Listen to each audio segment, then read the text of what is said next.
बच्चों, आज की इस क्लास में कक्षा 12 के फिजिक्स के सेकेंड पार्ट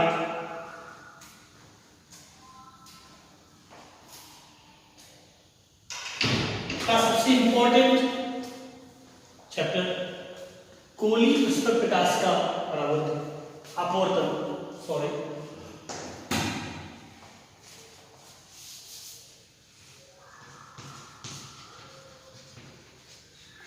मैंने लिया है। ये एक ऐसा चैप्टर है जो बहुत ही इंपॉर्टेंट है आपके डेरिवेशंस के लिए, न्यूमेरिकल के लिए और इस देशव्यापी लॉकडाउन के समय ऑनलाइन वीडियो के थ्रू कुछ इंपॉर्टेंट डेरिवेशन आपको दे रहे हैं। आपने इससे पहले पढ़ा है समतल प्रकाश का परावर्तन, समतल प्रकाश का अपवर्तन एंड सामान्य अपवर्तन रिफ्लेक्शन। अभी घर पर रहते हुए दोनों मीडियम के बच्चे हिंदी और इंग्लिश दोनों मीडियम के बच्चे समझने का प्रयास करते हैं। लैंग्वेज डेरिवेशन में कोई मैटर खास नहीं करेंगे।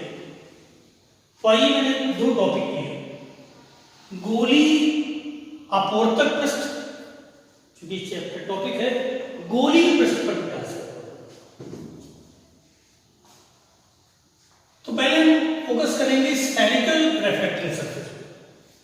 आपने पढ़ रखा है इससे पहले कि अगर कोई हम ट्रांसपेरेंट मीडियम अपवर्तक पृष्ठ जैसे ग्लास ले लें या पानी ले लें, हमने मान लिया ग्लास स्लैब लिया, उसका लिया ग्लास है जिसको हमने सेकंड मीडियम नाम दिया और उसको ऊपर एयर है, साइड में सराउंडिंग्स में एयर, जिसको हमने फर्स्ट मीडियम।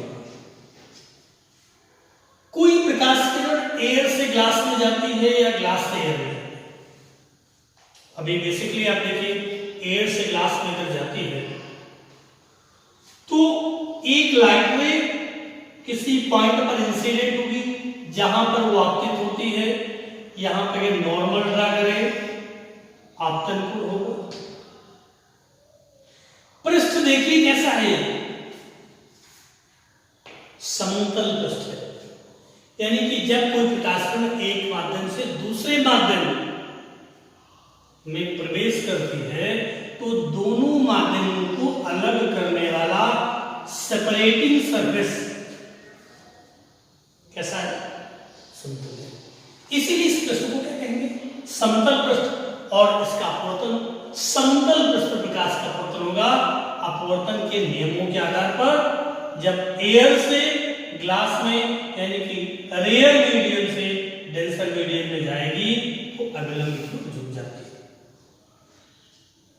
और बाय स्नेल्स लॉ साइन आई और साइन आर का रेशियो एक कांस्टेंट होता है, जैसे दूसरे माध्यम का पहले माध्यम के सापेक्ष होता है। एक महत्वपूर्ण चीज है, इसको मैंने कहा रेफ्रैक्टिव इंडेक्स।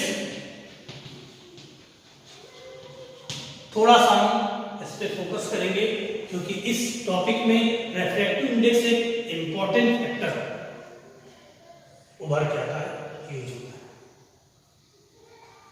है। रेफ्रैक्टिव इंडेक्स आपने देखा sine i by sine r equal to constant.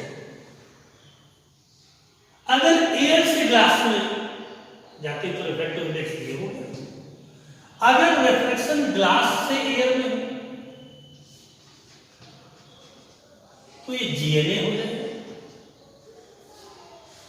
Glass से। और आप पढ़ चुके हैं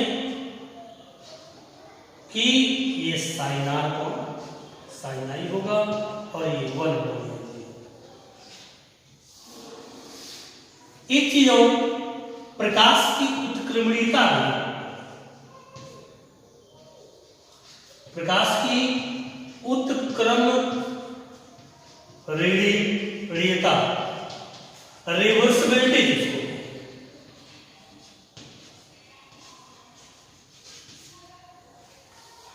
कि अगर कोई एक लाइट रे एयर से ग्लास में जाती है,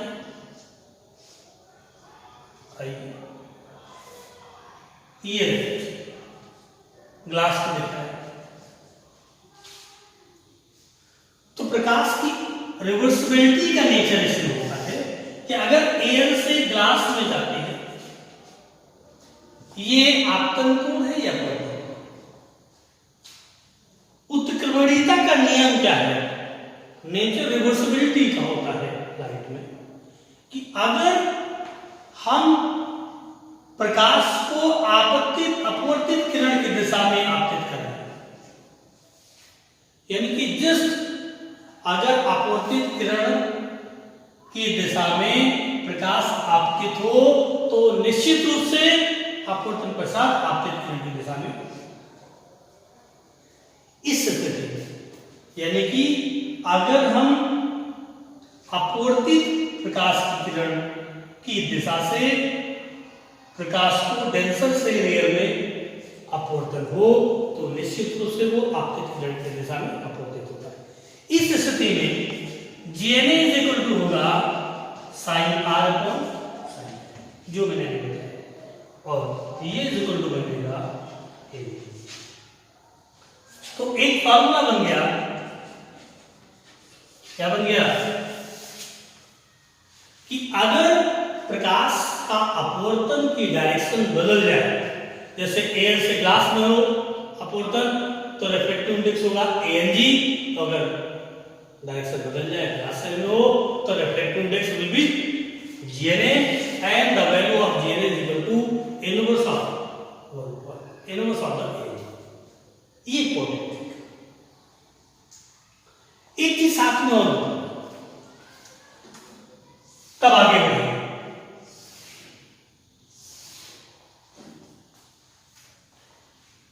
यहां से एक चीज देख लीजिए, अगर हम क्रॉस मल्टीप्लाई कर दें ANG into GNA is equal to,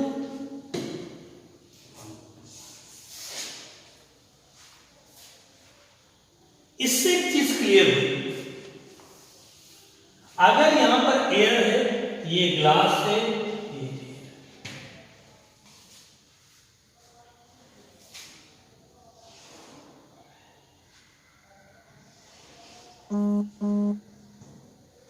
I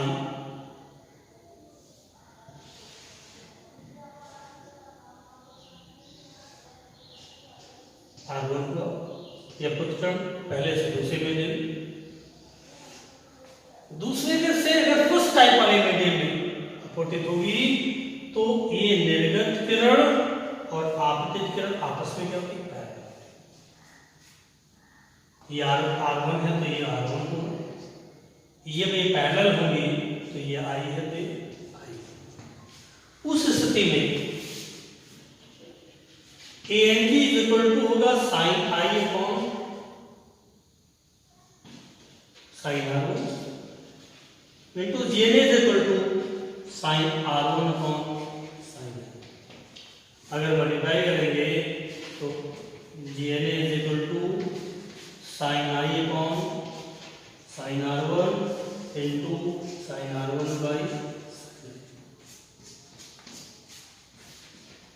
ANG into GNA। इसी तरह से हम अगर दो से ज्यादा मीडियम लें, दिस इज द बेस, अगर दो से ज्यादा मीडियम ले लें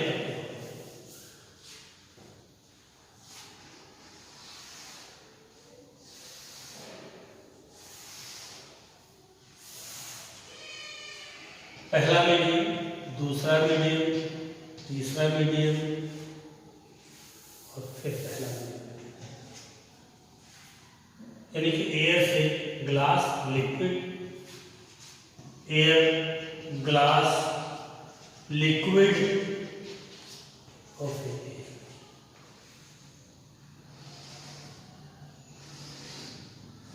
आई हो। इसकी तुलना में डेंसर है R1, ये अपोजिट किरण हुई, और यही आपकी अपवर्तन कोण हुआ तो ये R1। डेंसर की तुलना में लिक्विड विरल है, दूर हट जाएगी, R2 हुआ ये। प्रकाश किरण एयर से चलकर ग्लास में गई, ग्लास से लिक्विड में गई, लिक्विड से फिर एयर, तो ये निर्गत किरण आपतित किरण की क्या होगी?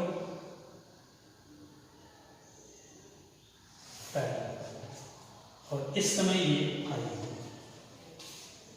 अब आप देखिए कितनी बार अपवर्तन हो रहा है? एयर से ग्लास, ग्लास से लिक्विड, लिक्विड से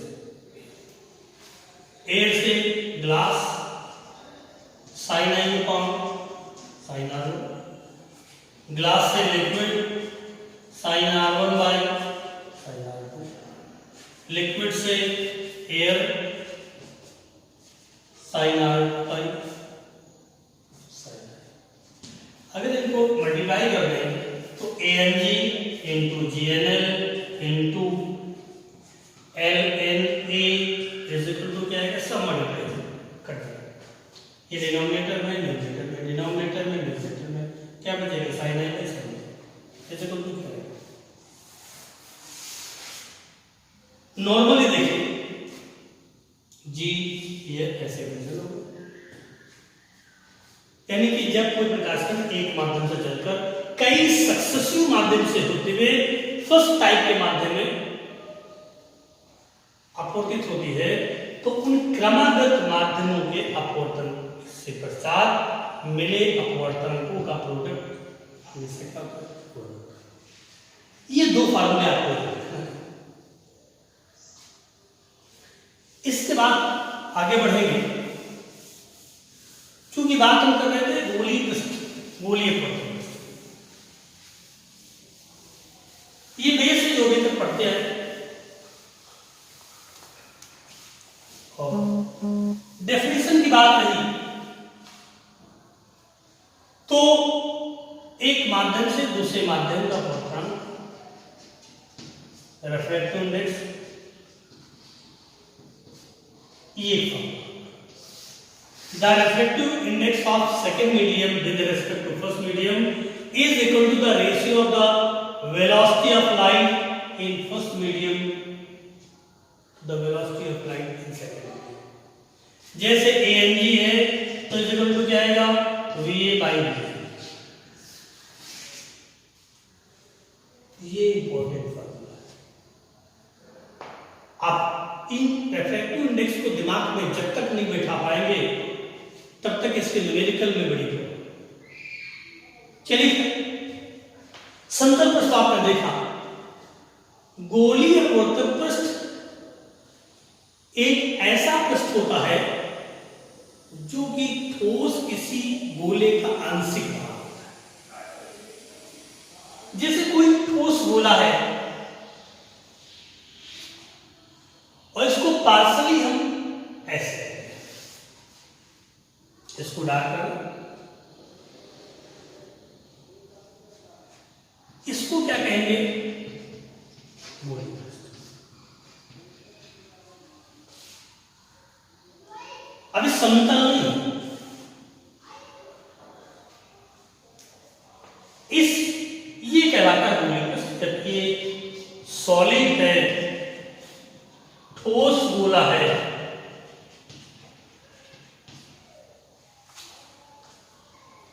इसका रिफ्रैक्टिव इंडेक्स हो,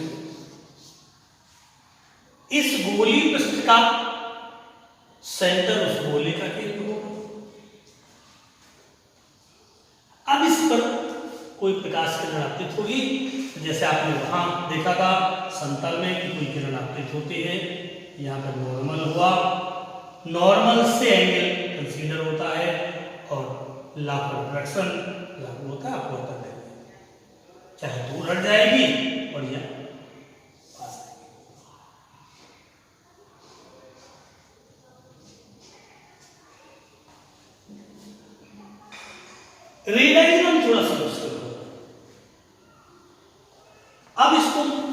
दिखा लेंगे।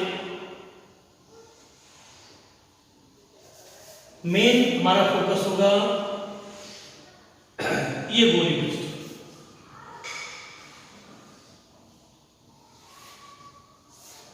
पृष्ठीय, अब इसका वक्रता केंद्र या सेंटर ऑफ कर्वेचर, अगर इसको कंप्लीट करें डॉट डॉट तो ये सेंटर हो, इसकी ये रेडियस ऑफ कर्वेचर हो। हालांकि ये सारी चीजें आप गोली पृष्ठ पर प्रकाश के परावर्तन में भी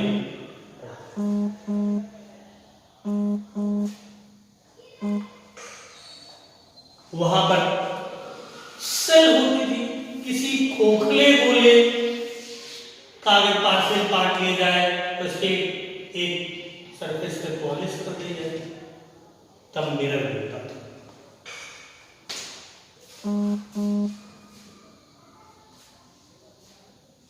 तो बाकी मेजरमेंट वैसे ही है।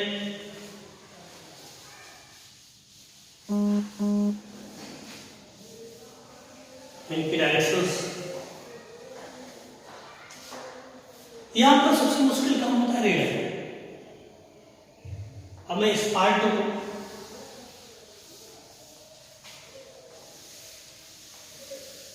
क्योंकि डेरिवेशन बड़ा है,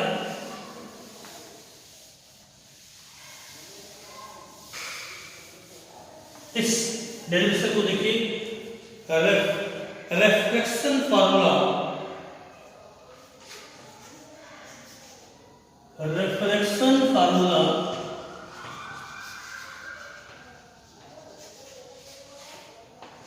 for spherical surface।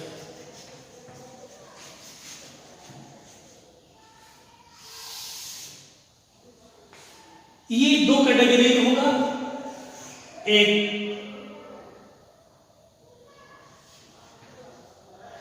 कॉन्क्यू के लिए और दूसरा कॉन्वेक्स। हम कॉन्क्यू को लेते हैं, रेडायग्राम चेंज हो, आप हमने मान लिया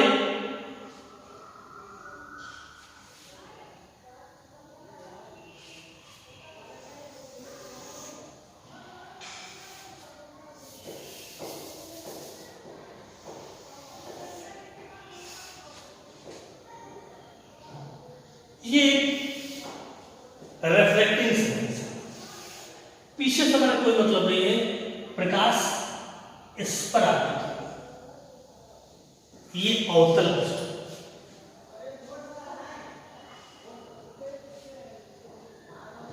ए बी मिड पॉइंट ले लिया, क्योंकि अगर इसको हम कंसीडर करेंगे ऐसे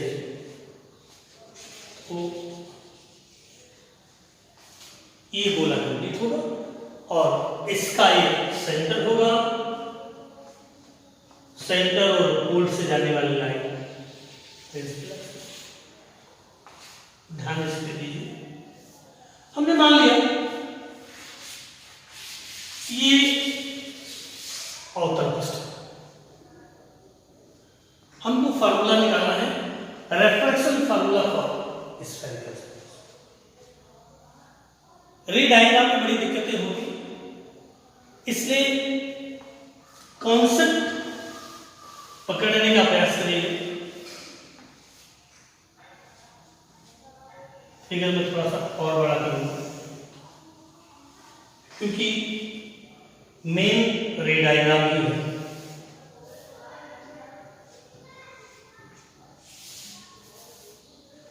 हमने मान लिया एपी भी एक अवतल पृष्ठ है जिसके मीडियम का अपवर्तनांक n2 है, जैसे ग्लास है n2, इसको निर्देशित होता है एब्सोल्यूट रेफ्लेक्टिव। एक चीज और छूट गई, Ab = Va/b। जब प्रकाश का अपवर्तन निर्वात से यदि एयर क्या हो जाए, निर्वात हो, तो इसको हम ऐसे लिखेंगे Ng। यहां एयर के स्थान पे क्या हो जाएगा, तो ये क्या बनेगा, VA इक्वल टू क्या हो जाएगा, C। निर्वात पर प्रकाश के चांस C। इसको कहते हैं निरपेक्ष अवरोधन, इसको कहेंगे निरपेक्ष अपवर्तन, एब्सोल्यूट रिफ्रैक्टिव। हम इसका यूज करते हैं जब ग्लास ये पृष्ठ वायु में रखा है तो एयर में, हालांकि हम किसी मीडियम का रिफ्रैक्टिव इंडेक्स लेते हैं, किसी सापेक्ष नहीं लेते हैं, तो उसको हम हमेशा एब्सोल्यूट का यूज करते हैं। एक ऐसा मिल गया अपवर्तक पृष्ठ, जैसे इसका कांच कैसा होगा उस पर डिपेंड करेगा, जिसका निरपेक्ष अपवर्तन कितना N2।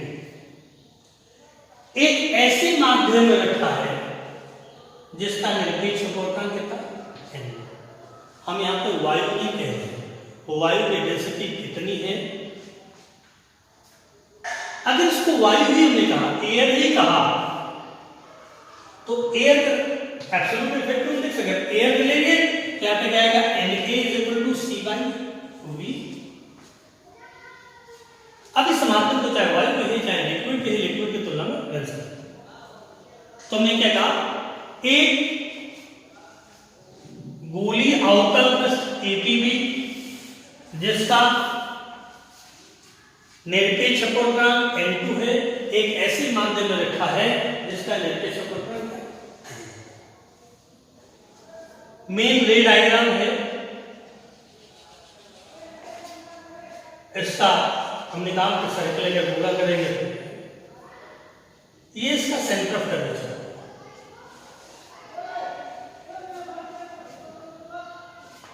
ठीक। इस पर कोई वस्तु वक्रता केंद्र के पीछे रखी, हमने मान लिया यहां, पीछे भी रख सकते हो, आगे भी रख सकते हो, अपने हिसाब से प्रैक्टिस करें। हम ये जानते हैं किसी भी सर्किल के किसी बिंदु पर एक टेंजेंट खींची जा सकती है और टेंजेंट के पॉइंट ऑफ कांटेक्ट को सेंटर से मिलाने वाली रेडियस टेंजेंट के परपेंडिकुलर। ये इंपॉर्टेंट चीज है। किसी भी कर्व सरफेस हम गोलीय वृत्त की बात करेंगे तो किसी पॉइंट पर अगर टेंजेंट ड्रा की जाए तो टेंजेंट को सेंटर से मिलाने वाली लाइन काफी हमेशा लगता है, उल्टा नहीं।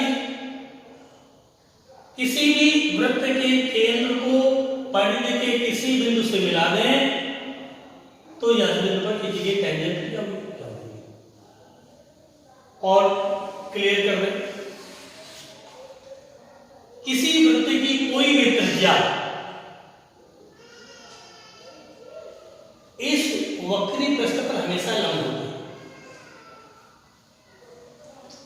यानी कि ये अवतल पृष्ठ है, वक्रता केंद्र है, इसको कहीं से मिला देंगे तो ये क्या आएगा, इस बिंदु पर कीजिए टेंजेंट नॉर्मल होगा। इसीलिए वक्रता केंद्र को अवतल या उत्तल पृष्ठ जो भी गोली पृष्ठ है, गोली पृष्ठ के किसी बिंदु से मिला दिया जाए, ये हमेशा किसका काम करेगा, अभिलंब का काम करेगा।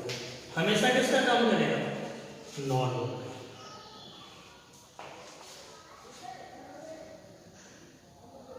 आइए देखिए, ये कॉन्सेप्ट क्लियर हो गया। वक्रता केंद्र को परिधि के या गोली पृष्ठ के किसी बिंदु से मिला दें, that line will be always normal. ये वस्तु ऑब्जेक्ट रखा है, ध्यान दीजिएगा, इस ऑब्जेक्ट की इमेज इससे बनानी है बाय द लॉ रिफ्लेक्शन। किसी वस्तु का प्रतिबिंब कहां बनेगा? अपवर्तन विधि से प्रतिबिंब बनना ही मेन है। ये आपके दिमाग में अगर आ गया तो डेरिवेशन में कोई दिक्कत नहीं होगी, लैंग्वेज में नहीं लिखूंगा। प्रतिबिंब बनाने के लिए वस्तु से कम दो रेज की जरूरत पड़ती है, दो किरणों की जरूरत पड़ती है। वो पृष्ठ से अपवर्तन पश्चात जहां पर मिलती है या मिलती प्रतीत होती है वहां पर प्रतिबिंब होता है। प्रतिबिंब बनाने के लिए एक किरण हम हमेशा मुख्य अक्ष के अनुदिश देते हैं। अब चूंकि देखिए वक्रता केंद्र को गोलीय पृष्ठ के किसी बिंदु से मिलाने वाली लाइन हमेशा विलंब होगी। आप एक पढ़ चुके हैं, अगर किसी भी पृष्ठ पर अभिलंबित कोई किरण आपतित हो, नॉर्मली कोई लाइन इंसिडेंट हो, अगर I 0 हो जाए तो R आल्सो 0, यानी कि अगर अभिलंबित इंसिडेंट होगी तो विदाउट एनी डेविएशन वो रिफ्लेक्ट होगी। तो जो अपवर्तन हो चाहे परावर्तन हो, रिफ्लेक्शन में वस्तु से मुख्य अक्ष के एलॉन्ग चलने वाली लाइट बिना किसी डेविएशन के ऐसे नंबर डाल दिए। पहली किरण हमने, दूसरी किरण आप इस पृष्ठ के किसी भी बिंदु पर देखिए, इस पॉइंट को मैंने M नाम दिया।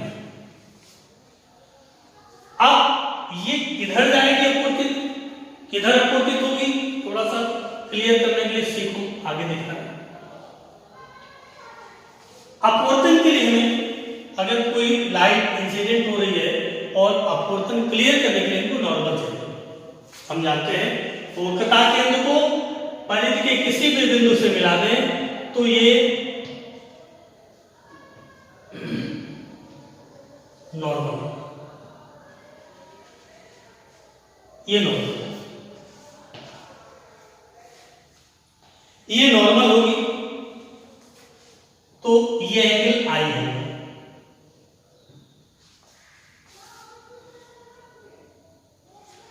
अब ये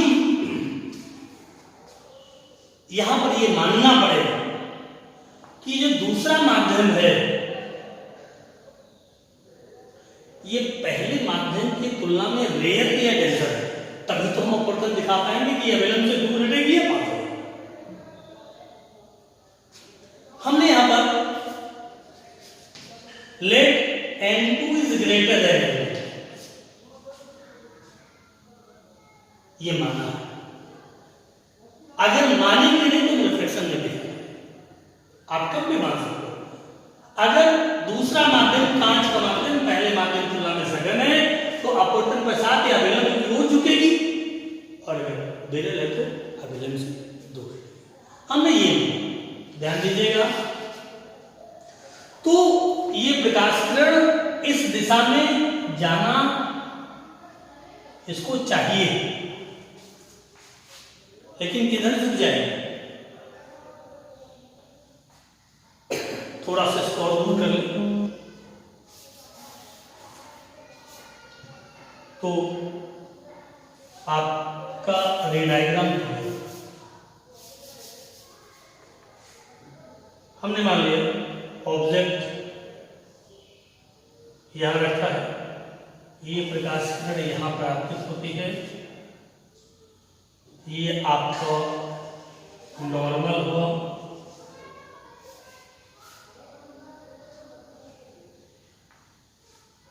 ये किरण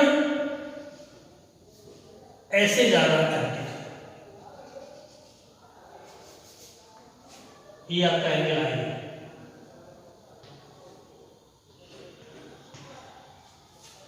लेकिन क्योंकि दूसरा माध्यम पहले माध्यम के सापेक्ष सघन है,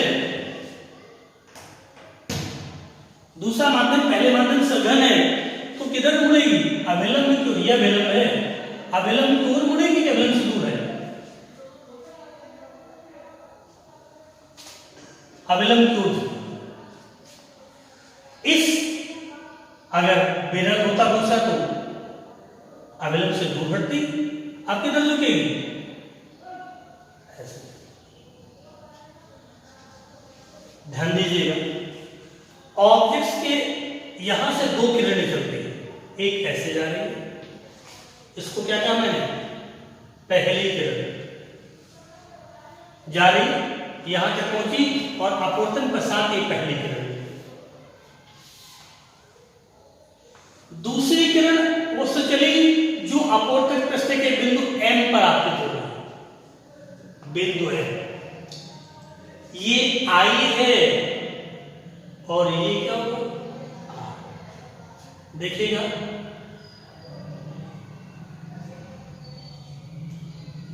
रेड और ब्लू के बीच R है,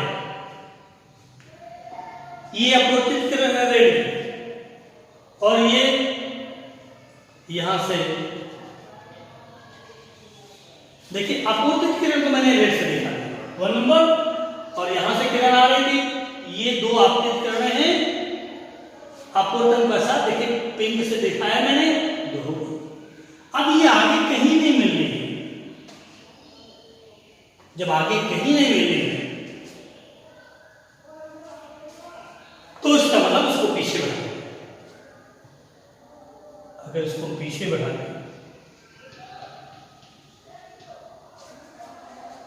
अपवर्तन पश्चात किरण 1 और किरण 2 आगे नहीं मिल सकती, जिसे मैंने पीछे बढ़ाया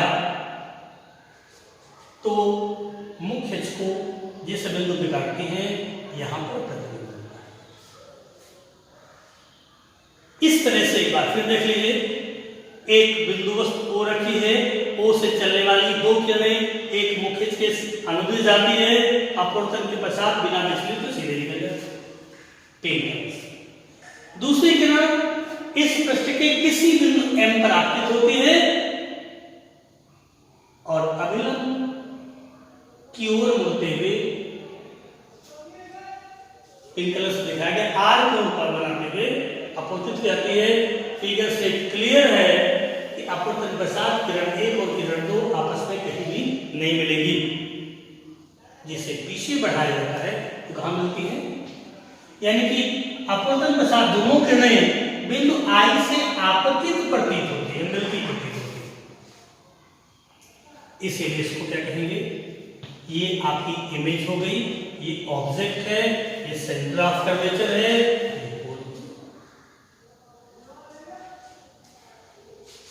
अतः हम कह सकते हैं वस्तु का आभासी प्रतिबिंब।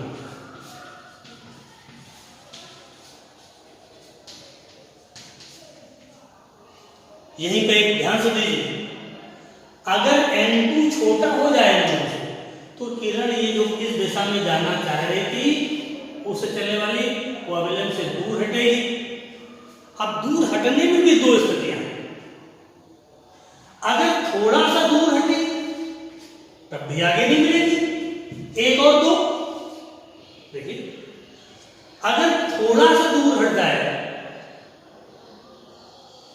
इस दिशा तब भी नहीं मिलेगी, तब भी प्रतिबिंब आभासी बनेगा, लेकिन इस दिशा में वस्तु के पीछे बनेगा। क्या बनेगा, वस्तु के पीछे। अगर ज्यादा मुड़ जाती है तो इस किरण की दिशा ऐसे हो जाएगी, और तब ये उम्मीद है कि ये आगे मिले यहां से इस दिशा में।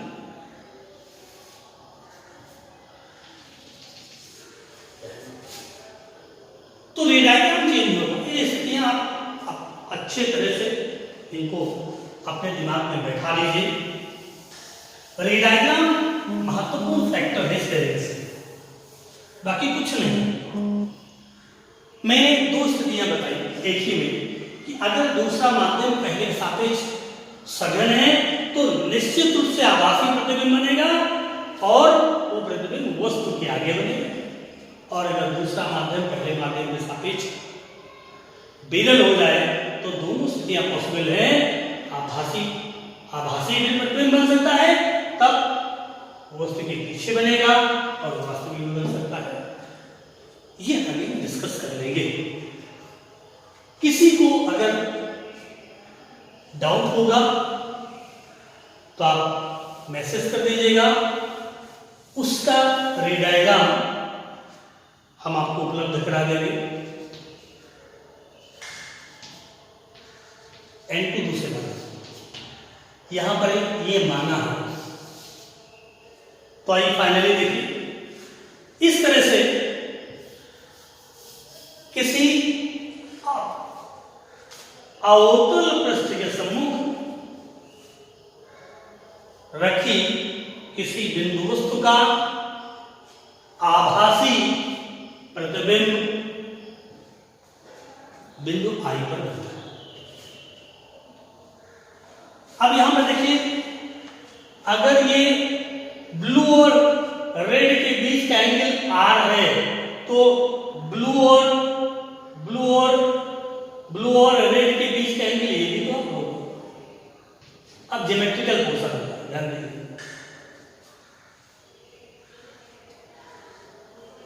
लैंग्वेज में लिखा नहीं देखेंगे, बाकी आप बुक्स की मदद से देखेंगे। इस पॉइंट को मैंने M कहा। अगर यहां से परपेंडिकुलर ड्रा कर रहे हैं, इस N वस्तु और पोल के बीच की दूरी R the measurement are measured from the pole to object image. ये डिस्टेंस U है। इमेज से V, C से R।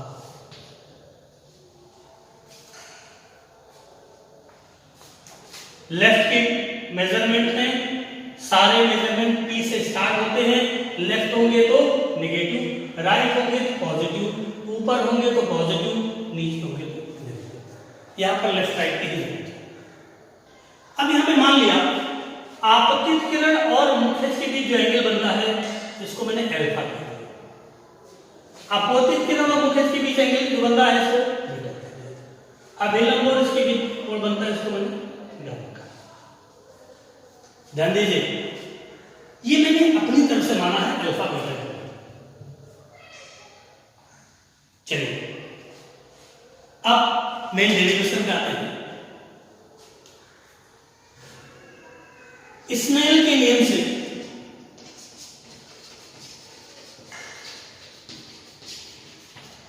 Bye Snell's law, language की बाय स्नेल्स लॉ,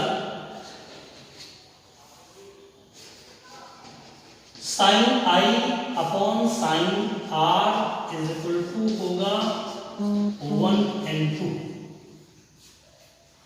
और is equal to n2 by n। Side में लिखे देते हैं। 1n2 को मैंने बताया था v1 बाई v2, यानी कि दूसरे माध्यम का पहले माध्यम सापेक्ष गुणन, पहले माध्यम में प्रकाश की चाल बटे दूसरे माध्यम का चाल बराबर n2 बाई n। 1n2 बराबर होता है दूसरे माध्यम का निरपेक्ष पूर्णांक बटे पहले माध्यम का निरपेक्ष, n2 बाई n। बात पूरी।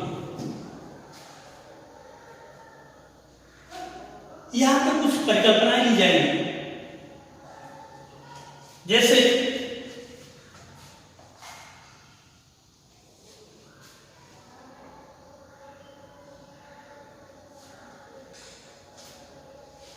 अगर ये जो पॉइंट है M, ध्यान दीजिए ये एंगल I है। अगर ये पॉइंट यहां पर हो जाए तो I की वैल्यू क्या होगी? M जैसे जैसे P की ओर अग्रसर होगा, I और R का मान क्या होगा? हमने माना यदि I व R क्या होगा, या माना M P tends to P, then I and R क्या होंगे? न्यूनतम। और उस स्थिति में sine I is equal to I होगा, sine R is equal to. तो जब ये कंडीशन होगी तो I by R is equal हो जाएगा N2 बाई,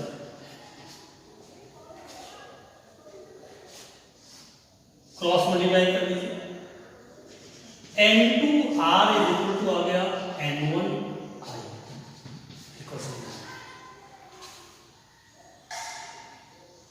महत्वपूर्ण चीज है, ये आगे एक सीरीज होती है साइन कॉस टैन की, सबकी एक्सपेंशन होता है। अगर आई की वैल्यू कम है तो साइन आई इक्वल टू आई लेंगे, sign r equal to.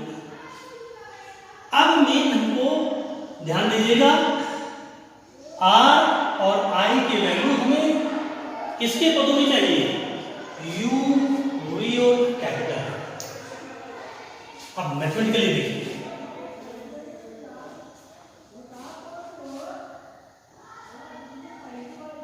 Triangle में आ जाइए ओ सी एन, इसको लेंगे in triangle O C N. Mathematical portion है, देखिएगा ओ सी एन में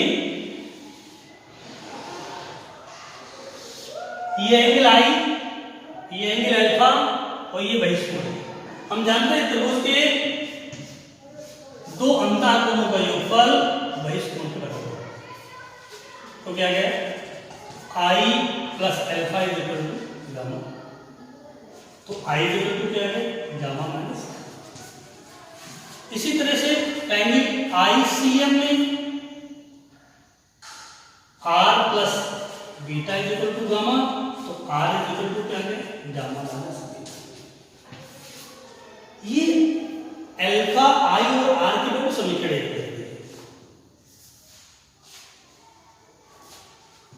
आई व आर के मान एक है, तो आएगा N2 आर की वैल्यू आ गई गामा माइनस बीटा और N1 इंटू आ गई गामा माइनस बीटा।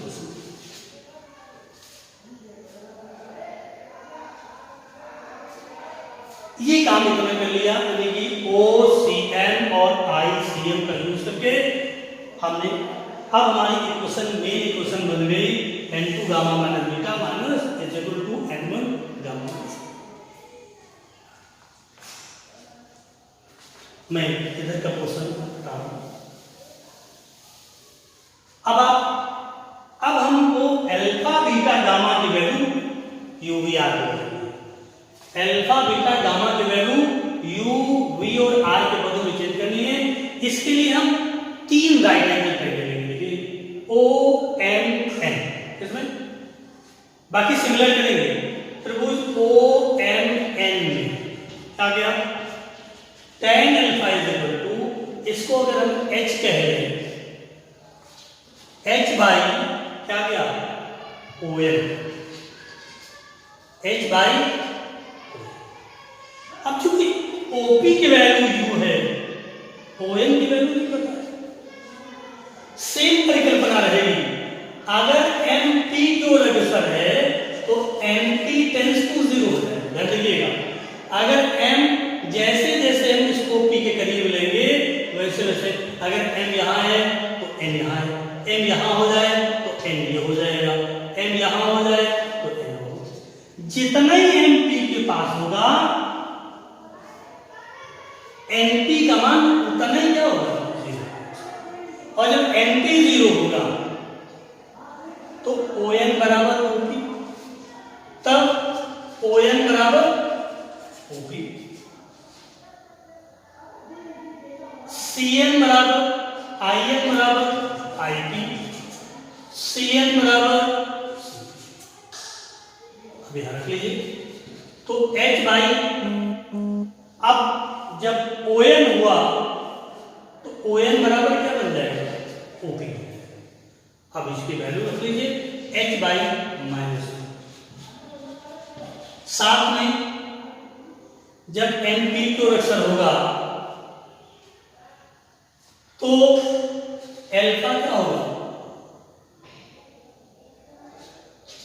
पुनः यदि m p की ओर अक्षर है तो अल्फा क्या होगा, सूक्ष्म होगा, और सूक्ष्म होगा तो tan अल्फा बराबर अल्फा। कितनी चीजें, अगर m p की ओर अक्षर है तो m p 0 होगा, जब m p 0 हो जाएगा तो जो दूरियां यहां तक नापी जाई हैं वो p तक नापी जाएगी, यानी कि ON बराबर OP, IN बराबर IP, CN बराबर CP। मैंने लिख दिया। साथ में यदि m p की ओर अक्षर है तो अल्फा क्या होगा, तो tan अल्फा बराबर अल्फा होगा। इसी तरह से tan बीटा बराबर बीटा होगा, tan गामा बराबर, याद रखेंगे अल्फा बराबर क्या है, h बाय। हम लिखेंगे सिमिलरली लिखेंगे बीटा बराबर क्या है, h by minus B, gamma is equal to h by. बार बार वही काम करेंगे, यहाँ पर हम OMN के प्लेस पे क्या लेंगे, IMN लेंगे, तो IMN बराबर होगा, IMN में tan बीटा बराबर h बाय IN, इतने अंतर होगा, IN होगा, IN बराबर IP हो जाएगा और IP माइनस p हो जाएगा। तो एक के लिए मैंने डिटेल दे दिया, बाकी मैंने ऐसे कह दिया सिमिलरली बीटा बराबर h by minus b, gamma बराबर h बाय माइनस। अब सिंपल कर देना है कि अल्फा बीटा गामा की वैल्यू समीकरण अल्फा बीटा गामा की मान क्या रखना है, समीकरण 4। जब इसमें रखेंगे तो दोनों में h कॉमन हो जाएगा, तो आएगा n2h, गामा की वैल्यू है h बाई माइनस, तो ये -1/r और प्लस बीटा है, बीटा की वैल्यू तो 1/v बराबर n1h -1/r प्लस।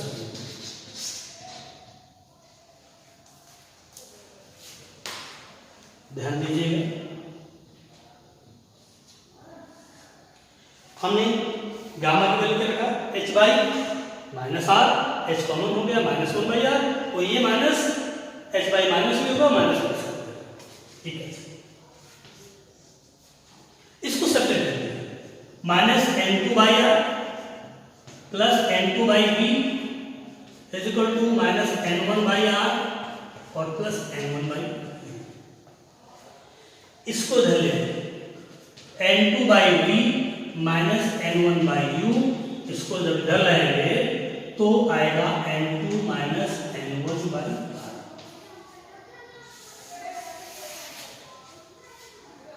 एक फार्मूला बना, अगर हम दोनों ओर n2 से भाग करें तो इसको थोड़ा सा और देख लीजिए, तो बनेगा n2/n1/v minus 1/u is equal to आएगा n2/n1 माइनस 1/v। इसको क्या कहेंगे, n2/n1 को क्या कहेंगे, 1n2, क्या हो गया n/v minus 1/u is equal to n minus 1/v, जहां n को क्या कहा, 1n2 कहा और n2/n। एक बात फिर से कर रे डायग्राम को भी एक बार देख लीजिए, क्योंकि महत्वपूर्ण टॉपिक है, इसके आधार पर आप दूसरा करें। हमने एक अवतल पृष्ठ एपीबी लिया जिसका वक्रता केंद्र C है, इसके माध्यम का निरपेक्ष अपवर्तन कितना, n2 है। एक ऐसे माध्यम में रखा है जिसका निरपेक्ष अपवर्तन n1 है। वहां पे माना कि दूसरे माध्यम का निरपेक्ष अपवर्तन पहले माध्यम सापेक्ष ज्यादा है, यानी कि ये सही है। वक्रता केंद्र इस पर कोई बिंदु वस्तु रखी है तो उससे चलने वाली दो या दो से अधिक किरणें अपवर्तन प्रसार जहां पे मिलती हैं अथवा मिलती ही प्रतीत होती है, वहां पर प्रतिबिंब मिलता है। मिलती है तो वास्तविक प्रतिबिंब, मिलती प्रतीत होती है, यानी पीछे बढ़ाने पर हमने दो किरणें लिया, फिर से आप फोकस करिए, यहां से दो किरण, एक किरण ये जा रही है, बिना विचलित सीधे निकल गई, दूसरी किरण हमें इस अपवर्तक पृष्ठ के बिंदु M पर ऐसे जा रही है, M को C से मिला दिया, यहां का विलंब हो गया, आपतन कोण बना आपतित और विलंब के बीच।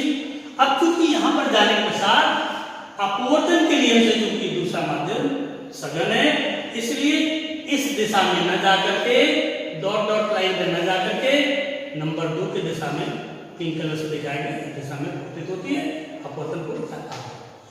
नंबर 2 दूसरी अपवर्तित किरण और पहली अपवर्तित किरण आगे मिलने कहीं नहीं मिल सकती, इसका मतलब इनको अगर पीछे बढ़ाया जाए तो बिंदु कहां पर मिलती प्रतीत होती है, आई पर, जिससे आई पर आभासी प्रतिबिंब बनता है।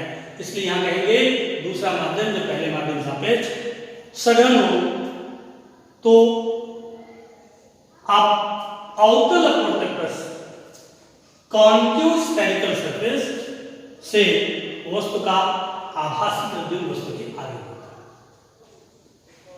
है।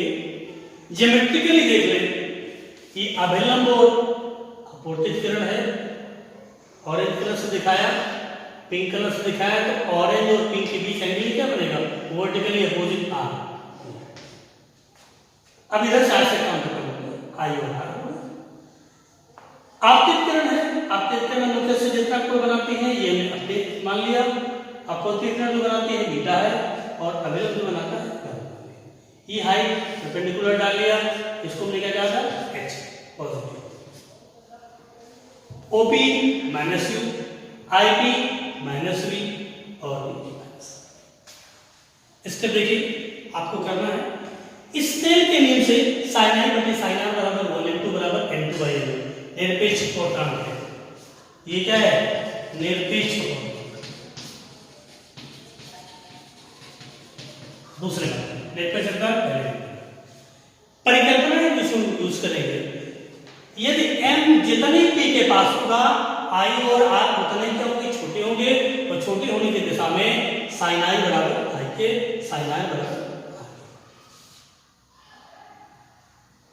sin i का स्थान i रखिए, sin r का स्थान r रख दिया, क्रॉस में कर एक संबंध। ज्योमेट्रिकली त्रिभुज OCM में अंतःकोण का योग बहिष्कोण बराबर, यहां से i पर निकाल लिया, ICM में r बराबर i r प्लस बीटा बराबर गामा, r बराबर गामा प्लस i और r के मान से मिलकर एक कर दिया, इक्वेशन 4 हो गई। अब यहां से क्लियर है कि हमें गामा बीटा और अल्फा की वैल्यू हम अगर यूआर के पदों में निकाल लें तो समस्या हो जाएगी। हमने दोबारा यूज किया समकोण त्रिभुज, कौन सा राइट एंगल ट्रायंगल OMN, ध्यान दीजिएगा, tan अल्फा बराबर h बाई OL। फिर परिकल्पना आया था, परिकल्पना मैंने लिया है यदि MP की ओर अग्रसर है, M जितने p के पास होगा MP 0 की ओर अग्रसर होगा, उस समय सारी दूरियां OL बराबर OP हो जाएगी, IN बराबर IP हो जाएगी, CN बराबर CP, और साथ में अल्फा बीटा गामा सूक्ष्म होंगे, और अल्फा बीटा गामा सूक्ष्म होंगे तो sin i बराबर i के, sin r बराबर r के इंटीग्रल से tan अल्फा बराबर अल्फा, tan बीटा बराबर बीटा, tan गामा बराबर, ये आपके tan अल्फा बराबर h बाई ON, OP बन जाएगा और OP की वैल्यू माइनस, तो अल्फा बराबर h बाई माइनस। इसी तरह से tan बीटा बराबर h by minus b, gamma बराबर h बाई, तीनों मान उठा करके समीकरण 4 में रख देंगे, बाकी कैलकुलेट कर लिए। इसका भी यूज करते हैं, क्या छोड़ देंगे तब भी आपका कंप्लीट हो जाएगा, n2 by b minus n1 by u is equal to n2 minus n1 by r। दोनों ओर अगर n2 से भाग कर दें तो हर टर्म n2 से डिवाइड होगा, n2 बाई n1 से n1 भाग गया, n2 बाई n1 ये n1 बाई n1 हो जाएगा, 1 हो जाएगा, n2 बाई n1 माइनस 1 हो गया, तो इसको n2 बाई n1 को क्या कहेंगे 1n2 लीजिए नीचे, यानी कि सिंपल है, यानी कि reflection formula for spherical surface आ गया आपका by v minus n1 by u is equal to n2 minus n1 by r, या उसी को ये एब्सोल्यूट रिफ्रैक्टिव इंडेक्स के टर्म में है और ये रेस्पेक्टिव रिफ्रैक्टिव इंडेक्स, ये निरपेक्ष है, ये सापेक्ष। n को क्या कहेंगे 1n2 यानी कि दूसरे मापदंड का पहले मापदंड से। This is the most important formula for this chapter, इसी का हम आगे यूज करेंगे। तो this is the most important topic of this chapter, reflection formula और स्फेरिकल सरफेस। ये हमने कॉन्केव सरफेस पे निकाला है। सिमिलर आप सभी स्टूडेंट आप केवल रेडायग्राम चुनने का ट्राई करेंगे, नहीं तो नेक्स्ट क्लास में बताएंगे the reflection formula for the spherical surface while the spherical surface is convex spherical surface. This is the reflection formula for spherical surface of while the surface is concave.